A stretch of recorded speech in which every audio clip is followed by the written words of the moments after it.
김경협 국회 정보위원장이 이명박 박근혜 정부 시절을 포함해 국가정보원의 불법 사찰 문건이 20만 건에 이를 것으로 추정했습니다.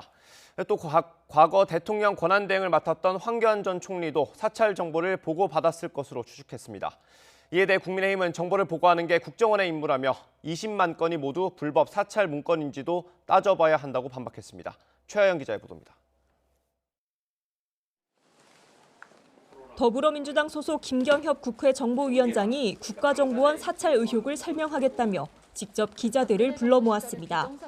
김 위원장은 먼저 국정원의 불법 사찰이 이명박 정부에서 박근혜 정부까지 이어진 것으로 봤습니다.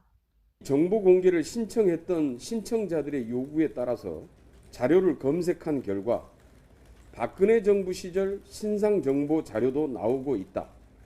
국정원의 비정상적인 신상 정보 수집은 대략 20만 건, 사찰 대상자는 2만 명이 넘을 것으로 추정했습니다. 또 사찰 정보 보고 대상에 민정수석과 정무수석, 국무총리가 명시된 자료도 있다며 황교안 전 총리가 대통령 권한대행 시절에 보고받았을 가능성도 간접적으로 언급했습니다. 국정원이 대통령 직속 기관이기 때문에 사실 국무총리한테는 보고할 의무는 없거든요. 그런데 국무총리한테 보고됐다는 것으로 봤을 때 아마 이게 권한대행 시절이 아니겠는가. 이와 함께 민주당은 이명박 정부 시절 청와대 정무수석을 지낸 박형준 국민의힘 부산시장 예비후보의 관여 의혹도 거듭 꺼냈습니다. 박형준 당시 정무수석을 비롯한 관련자들은 보고받은 사찰 문서의 내용과 목적, 역할에 대해 분명하게 소명할 것을 요구합니다. 이런 주장에 대해 국민의힘은 크게 문제될 게 없다는 입장입니다.